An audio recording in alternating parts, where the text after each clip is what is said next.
kan dibilang kalau kita itu tidak boleh makan makanan yang haram dan minum minuman yang memabukkan. Tapi why kita minum makan babi gitu. Bahkan ini salah satu yang menggelitik di aku tuh dari dulu, kita ke gereja itu perjamuan kudus dikasihnya anggur merah gitu sama roti. Oke, roti dibilang tubuh Kristus gitu, tapi kalau darah Kristus itu anggur merah, how gitu. Jadi mulai banyak pertanyaan-pertanyaan itu muncul ya. Iya, aku bilang this is not make sense, aku bilang. Karena dibilang tidak boleh minum-minum yang memabukkan gitu, tidak boleh juga makan makanan yang haram gitu. Daging babi itu kan ada asal-usulnya di cerita di dalam Alkitab itu dibilang kalau dulu Yesus Kristus itu pernah mengusir roh jahat dari babi dari orang ke babi. Makanya babinya pergi membabi buta gitu. Nah, tapi kenapa kita makan? Kakak asistennya jawab apa coba? Kamu harus mempercayai apa itu Kristus. Kamu harus lebih banyak lagi. Jadi kayak hah? Gitu. Jadi pertanyaan lo justru gak terjawab ya Mbak ya. Jadi kayak kok gitu sih gitu. Ya kalau keimananmu semakin kuat, maka kamu akan percaya. Nggak kayak gitu. Karena ya kita anak kecil dikasih jawabannya kayak gitu kan nggak puas. Betul, gitu kan. Betul, yang aku mau jawaban gitu loh. Ini bukan pernyataan kalau disuruh percaya. Siapa nggak tahu itu, aku pun dari dulu udah percaya gitu kan. Makanya aku masih masuk Kristen dari dulu gitu. Ya udah, akhirnya saya kayak baca lagi pas pulang, buka-buka lagi, terus Ustadz Somad, Abdul Somad juga saya buka lagi di YouTube juga. Wah, gak bener nih gitu. Udah lebih banyak lagi ngelihat bukti-bukti yang dikasih Ustadz Zakir Naik. Bukan bukti-bukti sih, kayak ayat-ayat itu yang disampaikan. Yang akhirnya lu konfirmasi juga kan. Akhirnya saya bawa kan, saya ke sini itu bawa Alkitab saya waktu itu gitu. Saya buka tuh kan. Wah, gak bener nih gitu. Ya udah, dengan pedenya saya pakai rok pendek, datanglah saya ke Masjid Al-Huriyah ke DKM ya kan. Ustadz, saya mau masuk Islam. Ustadznya baru selesai. Ini hari Jumat banget. Ustadz dia baru mau siap-siap salat Jumat, udah megang sajadah, ustaznya sampai gedung jatuh sajadahnya.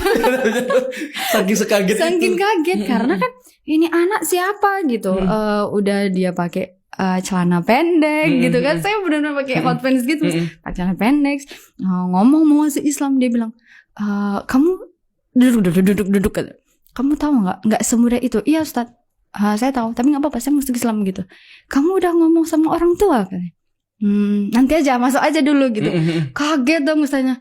Ya udah kalau gitu kamu besok kesini ya, kita ikrar gitu. Oke gitu. Nah kabar itu ternyata langsung menyebar secepat kilat. Cuar gitu kan. Satu IPB tahu, ke teman-teman saya yang dari Simalungun ini kan berangkat 18 orang waktu itu. Nah 18 orang itu langsung tahu. Dari 18 orang itu kalau nggak salah hanya beberapa yang jadi yang Islam gitu. Nggak ada setengahnya malah. Nah akhirnya saya dipanggil tuh sama kakak-kakak tingkat, apalagi kakak-kakak tingkat yang dari Simalungun kan. Kayak, kamu benar masuk Islam? Guncang lah semua, satu asrama juga guncang. Akhirnya saya hari Jumat itu dibawa ke kontrakan kakak tingkat. Jadi kalau kakak tingkat itu kan bukan tahun pertama lagi udah harus kontrak gitu. Betul. Jadi saya di situ dibawa dengan harapan untuk tidak jadi ikrar hari Sabtu.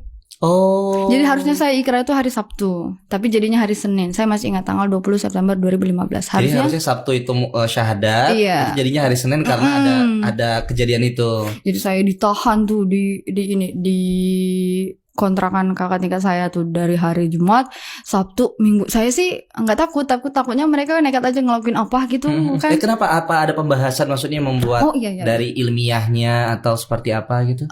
Bukan dari ilmiahnya sih. Jadi waktu saya dibawa ke kontrakan itu kan ditanya, kenapa kamu masuk Islam? Nah. Mereka membacakan saya ayat-ayat apalah gitu.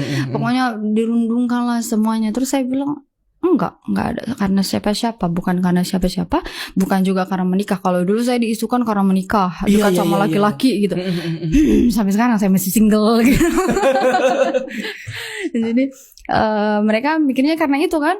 Mereka bahas sampai nggak tidur itu, entah apa yang dibahaskan. Saya bilang kayak abis waktu kalian, nggak ada ujungnya nih. Aku masih tetap masuk Islam gitu. Mau kalian halangin, padahal masih Islam, gue bilang. Akhirnya mereka nyerah sendiri. Hari Minggu sore dibilang, ya udahlah kalau kamu pulang, tapi pikirkanlah lagi dek, katanya. Kalau bisa nggak usahlah kamu masuk Islam itu. Apalah di sana ada, udahlah di sini kita sama-sama bla bla bla bla. Terus karena saya nggak mau memperpanjang, ya aku gituin aja. Akhirnya Senin kuliah. Saya datang deng deng deng deng gitu kan. Tapi itu kan jam 3 ya ikrannya saya. Jam 10 itu saya pulang dari kuliah itu ngantuk berat banget, ngantuk sampai katanya ada beberapa teman saya yang bangun, saya nggak kebangun, ngantuk banget, tidur aja.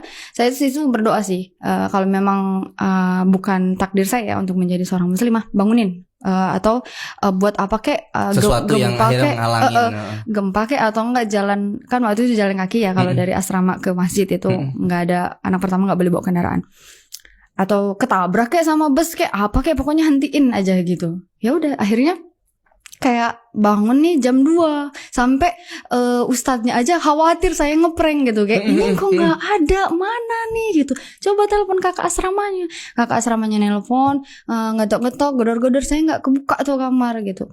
Akhirnya jam 15.10 saya dengan datang kayak udah nunggu ya ustadz gitu. Dia udah kiranya ngeprank kan. Jadi di